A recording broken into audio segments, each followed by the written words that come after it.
KBS 1라디오 김성환의 시사야.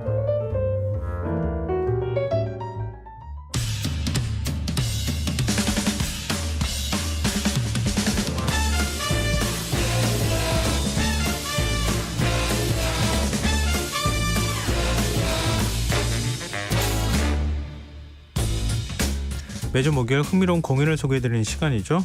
무엇이든 보러 가세요. 공연 제작사랑 안영수 대표 나와 계십니다. 안녕하세요. 예, 안녕하십니까. 오늘도 흥미로운 공연 소식을 전하기 위해서 달려온 공연 알림이 안영수 인사드리겠습니다. 오늘 어떤 공연 소개해 주실 거예요? 예, 오늘은 국내에서 처음 이제 초연되는 라이선스 뮤지컬 한 편 갖고 왔는데요. 네. 정말 좀 주목해야 하는 공연이라고 생각이 돼서 이번에 좀 선정을 해봤습니다. 제목이 뮤지컬 Come From Away라는 그런 뮤지컬 작품입니다. 어떤 작품이길래 이렇게 주목해야 한다 이렇게까지 얘기를 하세요? 예, 일단 말씀드리겠지만 우리나라 초연이기도 하고요. 네. 브로드웨이에서 공연된 지 얼마 되지 않는 공연이기도 하고. 근데 이제 공연의 소재 때문에 제가 그렇게 말씀드린 건데. 네. 아마 모두 기억하실 텐데 2001년 9월. 이제 그때 우리 모두한테 정말 충격적인 사건이 있었던 날이었는데 그 9.11 테러 네, 일어났었던. 그렇죠. 그러니까 이거 요즘 그 당시에도 그 당시 기억을 갖고 있지 않은 세대도 굉장히 많잖아요. 그렇죠. 예. 사실 그날 기억을 갖고 계신 분들은 지금도 아마 너무 충격적이어서. 그러니까 거의 생방송으로. 저도 그 비행기가 그 여객기가 빌딩에 이렇게 돌진해가지고 그 빌딩을 확 통과하듯이 지나가면서 화염이 나는 걸 지금도 기억이 나거든요. 그러니까 앞에 뉴스를 안 보고 지나가다가 뉴스 화면을 봤던 기억이 있는데 그냥 영화 같은 한 장면인 줄 알았었어요. 처음. 맞아요. 근데 뭐야 했는데 이제 그게 실제 지금 미국에서 일어난 일이라고 해서 이게 무슨 말도 안 되는 이런 생각을 했었고. 아마 우리나라가 외신 특히 CNN이나 이런 외신 방송을 생방송으로 그렇게 많이 보여준 건 아마 전무후무한 일이었을 거예요. 네, 그랬었던 것 같아요. 그래서 20년이 넘게 지났는데도 지금 너무 말이에요. 생생하고 얼마 지나지 않은 일 같기도 하고 그날의 기억을 오랫동안 갖고 있어야 되는 어떤 이 시대를 살고 있는 사람의 사명 같기도 한데 이제 그날 그 사건이 발생한 직후에 이런 일이 있었습니다. 그 미국으로 향하던 비행기들이 이제 미국의 공항이 폐쇄가 되니까 들어올 수가 없게 됐거든요. 그러면서 이제 미국으로 향하던 비행기들을 가까운 다른 공항에 착륙시킬 것을 지시를 하는 거죠. 그리고 이제 이때 민항기들을 모두 착륙시킨 작전이 이제 노란 리본 작전이라는 것이 있었는데 그 작전의 일환으로 캐나다의 뉴펀들랜드 섬에서 있었던 실화를 바탕으로 해서 만들어진 작품이에요. 이 작품. 그 섬에 그 공항에 거기다 착륙해라. 네. 그럼 사람들이 처음 가본데 낯선 곳에 그냥 공항에 착륙해서 내리는 거예요. 그러면서 그 이후에 벌어진 일들을 뮤지컬로 만들었다. 그곳에 도착한 사람들과 그 지역에 사는 사람들이 테러라는 그 사건에 대처했었던 모습을 뮤지컬로 만든 작품이거든요. 그럼 실화예요? 네, 실화를 바탕에서 만들었던 그래요? 작품입니다. 그래서 이 작품이 이제 2001년에 그 일이 벌어지고 나서 10년이 되던 2011년에 캐나다 출신의 그 아이린 상코프라는 분과 데이비드 헤인이라는 이제 작가랑 작곡가인데 이 사람들이 실제로 그 겐더라는 그 작은 마을에 가서 당시에 거기에 있었던 현지인과 그리고 불시착했던 승객들 대상으로 해서 인터뷰를 한 거죠. 그래서 그 인터뷰를 통해서 작품을 기획했다고 하고요. 이제 이 작품의 의도는 테러라는 끔찍한 상황에서 사람들이 어떠한 인류애를 갖고 이 어려움을 이겨냈는지 이런 것들을 다루는 그런 작품인 거죠. 근데 2011년에 기획한 작품인데 명작 반열에 벌써 올랐어요? 많은 수상을 해서 이제 그렇게 이야기하는 것도 있고요. 이 소재가 갖고 있는 그런 의미도 분명히 영향이 있었을 텐데, 처음에 2011년에 이제 이 작품을 그렇게 인터뷰를 하고 기획한 다음에 45분짜리 워크샵 공연으로 만들어서 처음으로 선을 보여요. 근데 그때 이제 굉장히 괜찮다, 좋다라는 반응을 받은 거죠. 그래서 그걸 계기로 해서 좀 수정하고 보완하고 작업한 다음에 2015년에 샌디에고에서 이제 공연이 처음 올라갑니다. 근데 기획한 지 4년 만에. 예. 그때 박수를 받고 매진 행렬이 된 다음에 바로 이어서 뭐 시애틀이나 워싱턴, 토론토 이런 데서 공연을 진행하다가 2017년에 브로드웨이에 입성을 해요. 그러니까 정말 얼마 안 된 작품이죠.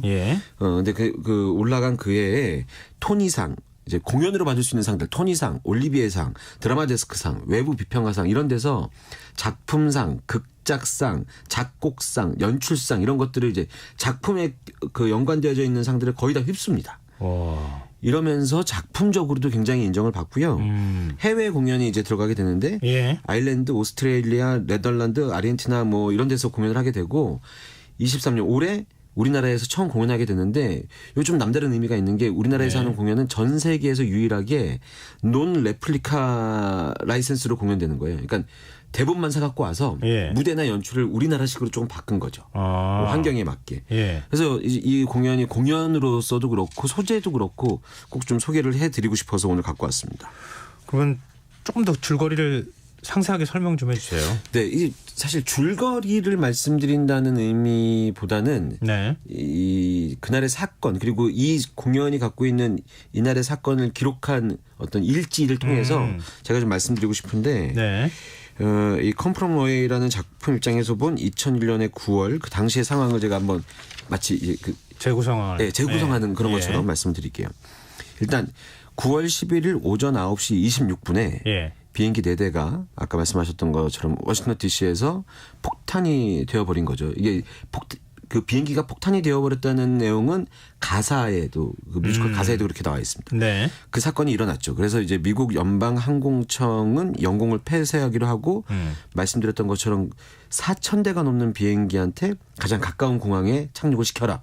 이렇게 지시를 합니다. 그래서 이제 유럽에서 미국으로 보통 가고 있었던 비행기들이 다 캐나다 쪽으로 이제 우회하면서 공항에 이제 내려가기 시작하죠.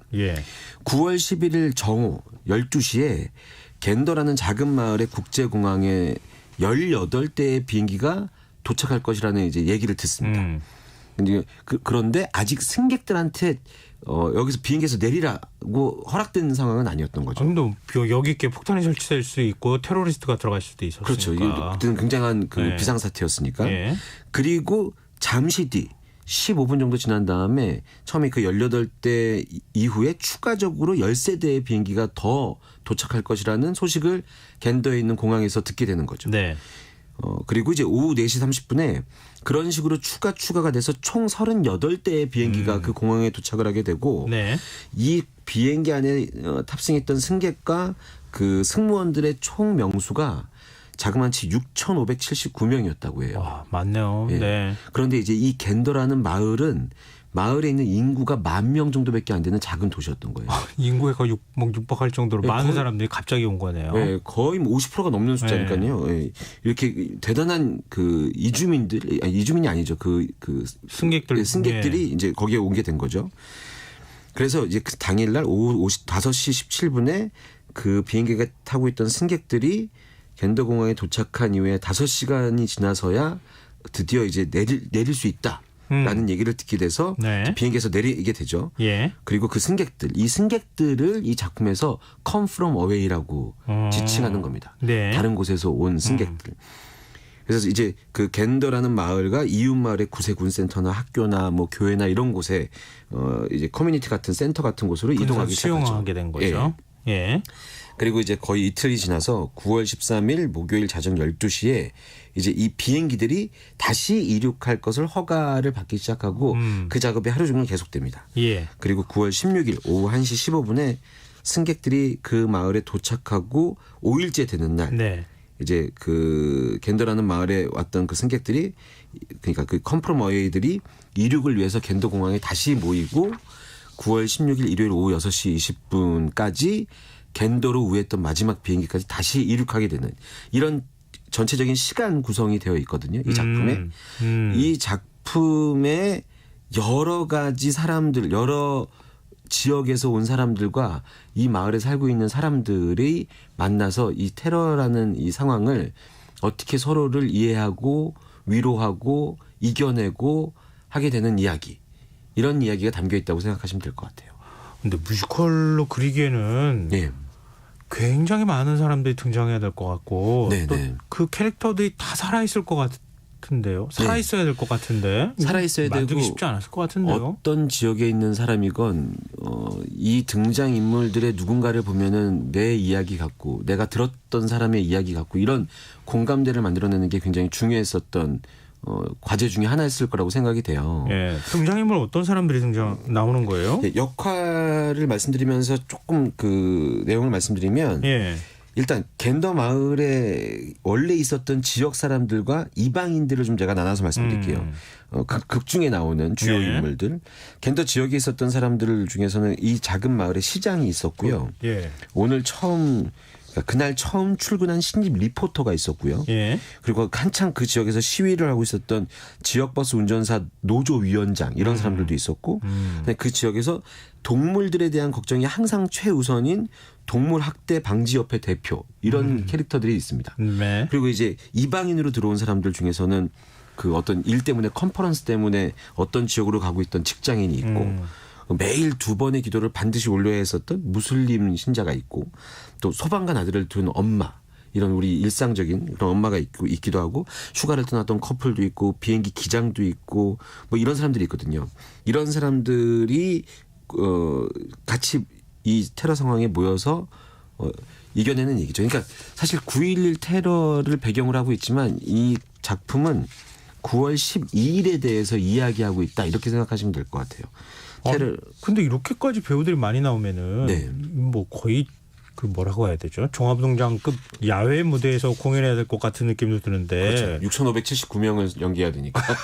그렇게까지는 아니더라도. 그래서 혹시 배우들이 1인 2역도 합니까? 1인 2역 이상을 해요. 그래서 여기 등장하는 인물들은 이 작품에는 특별한 주인공 누구다 이렇게 얘기가 없고요. 12명의 배우가 나오는데 이 배우들이 모두 1인 2역 이상을 하는데 그 1인 2역도 겐더 마을의 사람의 역할과 이방인의 역할을 모두 다 나눠서 하게 되는 거죠. 이게 이제 이 공연을 보는 재미 중에 하나인데 제가 배역 설명을 어떤 배우가 이런 배역들을 하고 있다라고 말씀드리면은 오늘 시간이 다 모자르고요. 그러게 말이에요. 차라리 어떤 배우들이 대표적인 역할을 뭘 하는지 제가 좀 말씀을 드릴게요. 굉장히 좀 낯익은 배우분들도 많이 나오시는데 모든 배역이 다 그 더블 캐스팅이 되어 있고요. 남경주 배우와 이정열 배우가 워커홀릭인 영국인을 연기하고 또 서현철 고창석 배우 우리 낯익은 배우들 많이 나오는데 이 겐더 마을에 아까 말씀드렸던 시장 역할을 하고 그다음에 최정원, 최현주 배우가 텍사스 출신의 약간 미국인 이런 거 이제 느낌 살려서 하는 거죠.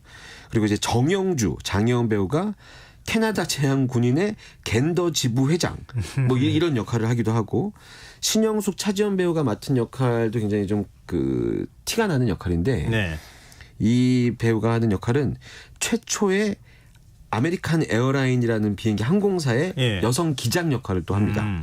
그리고 LA에서 온 젊은 CEO의 지현준, 주민진 배우, 뭐 겐더 경찰 역할에는 이정수, 심재현 배우 등등해서 대학로나 대극장이나 이런 곳에서 굉장히 활발히 활동하고 있는 배우들이 이런 역할들을 소화하고 있는 거죠. 그러면 실제 공연 한 번 할 때 그 무대에 서는 배우는 몇 명이에요? 12명이요. 12명인데 이렇게 많은 배우를 다 소화해요? 12명의 배우가 소화하는 역할이 제가 대본 쓸 때 한 50명 이상 되는 것 같다고 썼거든요. 근데 이 제작사에서 그거 보더니 아니에요 그러더라고요. 그래서 제가 좀 과했죠 그랬더니 그게 아니라 조금 과함을 좀 더해서 100여 명, 100명 정도 되는 역할을 소화한다고 그러더라고요. 12명이서? 와 대단하네요. 대단한 정신이 하나도 없겠네요 배우들이. 우리 이쯤에서 노래 한 곡 들어가야겠죠? 제가 조금 전에 말씀드릴 때 좀 티가 나는 역할이라고 말씀드렸는데 아메리칸 에어라인의 최초 여성 기장 비벌리라는 역이거든요. 그 역을 맡은 배우 중에 한 명이 이제 차지연 배우의 넘버를 제가 준비했는데요. Me and the Sky라는 넘버거든요. 근데 이게 노래가 이 비벌리라는 역할이 갖고 있는 그 특징이 그 여성 기장이 되고 싶어 했으니까 꿈을 이루고 살고 있는 이 비벌리 역할인 거예요. 근데 이 비벌리라는 사람이 알 수 없는 마음을 노래하는 건데 어렸을 때부터 꿈꿔왔던 비행기 기장인 거예요. 근데 이 비행기가 어느 날 폭탄이 되어버린 거죠. 그렇죠. 이런 알 수 없는 미묘한 마음을 노래하는 넘버거든요. 한번 감상해 보시면 좋을 것 같습니다. 함께 두고 오겠습니다.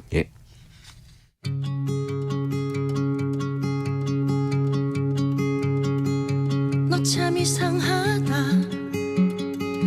엄만 늘 말했지. 어릴 때부터 난 내 꿈이 확실했으니 공항에 처음 가본 그날 저 하늘 높이 비행기 날아갈 때 그때 8살 소녀는 꼭 하늘을 날 거라고 굳게 맹세했지. 다들 그랬지. 꼬마야 여자는 캡틴을 못해. 근데 아빠는 말해 내 딸 넌 할 수 있어. 첫 훈련을 마치고 내렸을 때 말했지. 아빠 난 영원히 날고 싶어. 내 첫 임무는 시신 운송해주기. 작은 비행기에 그분과 단둘이 시간당 $5. 손님이 늘어서 시신을 넘어서 난 조종실로 가야 했어. 그 바퀴가 땅 위에서 살짝 발을 뗀 순간 나는 다시 살아나. 어느새 나 내가 캡틴. 어느새 하늘 위에 철없던 꼬마가 해낸 거야. 뒤에 승객분들도 불만 없어. 어느새 커다란 비행기를 내가 모든 게 변한 거야. 어느새 닿을 수 있었어 내 하늘에.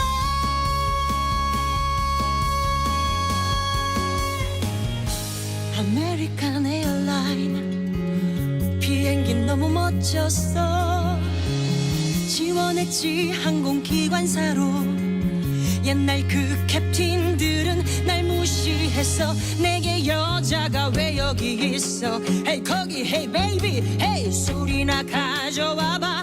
그땐 승무원도 날 싫어했어. 날 보며 네가 우리보다 잘났니.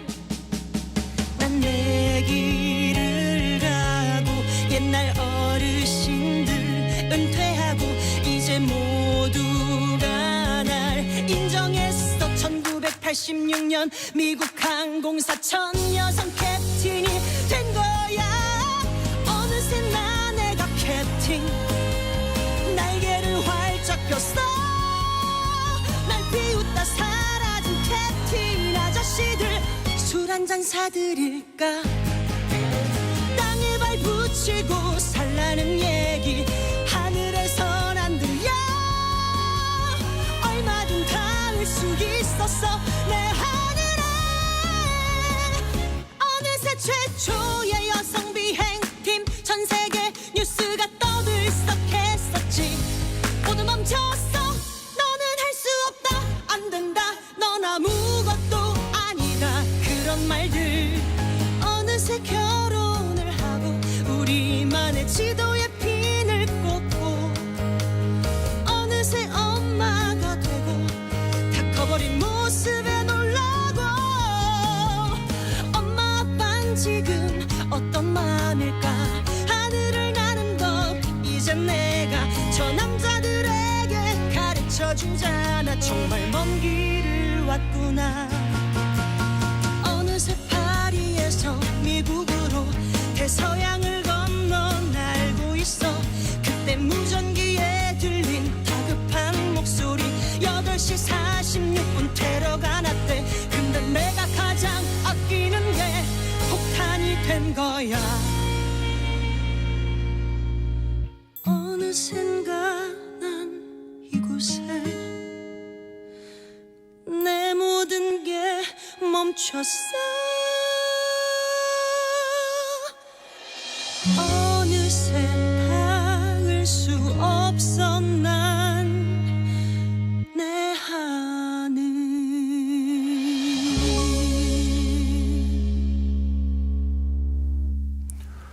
뮤지컬 Come From Away 가운데 Me and the Sky라는 넘버 차지원 배우 목소리로 들어봤습니다. 청취자 한정수님께서요. 네. 공연 보고 왔는데 보셨대요? 정말 종합 선물 세트 같은 공연이에요. 이렇게 문자를 주셨어요. 감사합니다. 근데 방금 전에 지금 이거 노래 듣는데요. 차지원 배우 진짜 노래 잘하네요.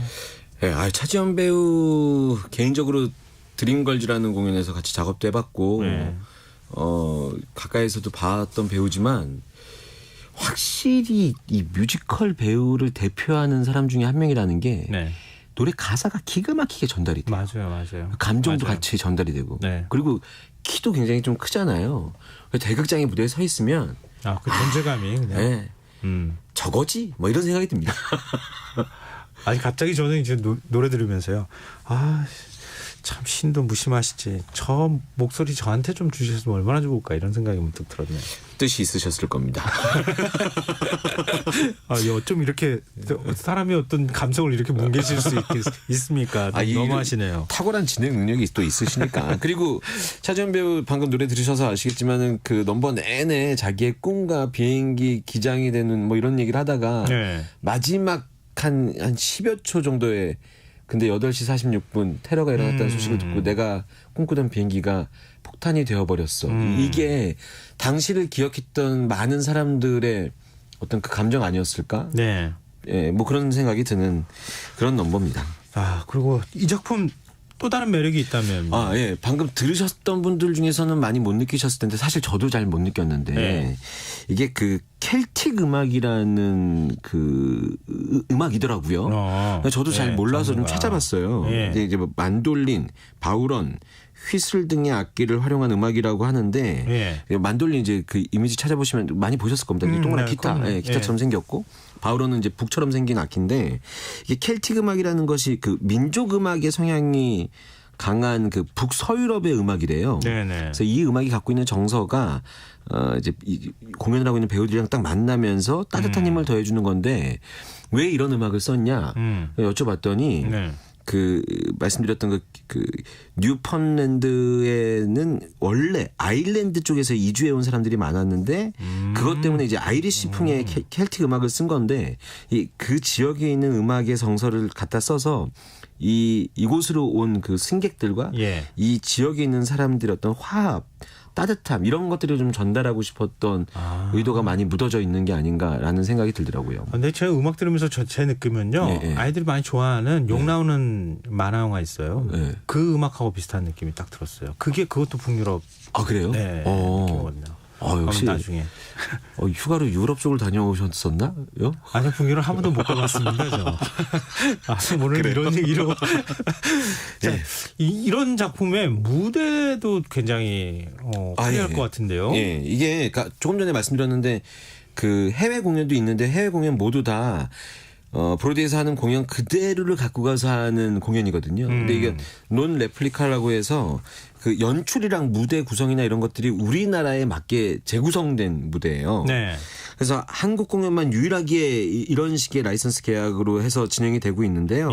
이제 브로드웨이 버전은 좀 심플하게 무대를 써서 약간 연극적인 연출로 이루어져 있다고 하더라고요. 근데 한국 공연 무대는 이제 완전히 다른 거죠. 이제 처음에는 좀 갇혀 있는 좁은 무대로 이렇게 보여지는 무대에서 시작을 해요. 근데 이제 이 승객들이 이 테러가 일어난 다음에 이 겐더에 도착하면서 이 겐더에 있는 마을 그 사람들의 마음이 열리는 것과 동시에 무대 양옆 그리고 뒤쪽에 이제 무대가 열리는 거죠. 팍 터지듯이. 이게 서서히 쫙 열리면서 이게 좀 그 화합 이런 거를 보여주는 거죠. 그러다가 승객들 간의 그 갈등이 생길 때는 좀 다시 지금 약간 다치면서 이 답답한 마음이나 이런 것들을 무대적으로도 표현을 하고 1막 마지막엔 이제 모든 무대 벽이 쫙 열리거든요. 근데 이제 무대 뒤쪽에 북아메리카 가보진 않았지만 이런데 나무들이 보이는데 그 사이에 오케스트라 연주가 있습니다. 요거 보는 재미가 또 있는 거죠. 그 종합 선물 세트 같다고 하는 청취자분 말씀이 맞는 것 같네요. 보는 재미도 있는 그런 공연이라고 생각하시면 될 것 같습니다. 오늘 무엇이든 보러 가세요. 안형수 대표와 함께했습니다. 고맙습니다. 감사합니다. 김성환의 시사회 오늘 순서 여기서 마칩니다. 모바일 쿠폰 당첨자는 홈페이지 공지사항에서 확인하실 수 있습니다. 지금까지 시사평론가 김성환이었습니다. 고맙습니다.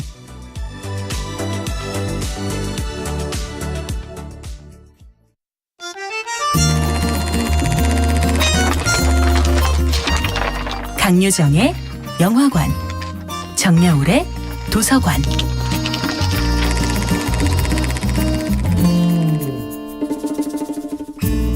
안녕하세요. 무심히 지나쳤던 영화를 돌아보며 삶의 마디를 짚어보는 평론가 강유정의 영화관입니다. 오늘은 우디 앨런 감독의 매치 포인트와 함께하겠습니다.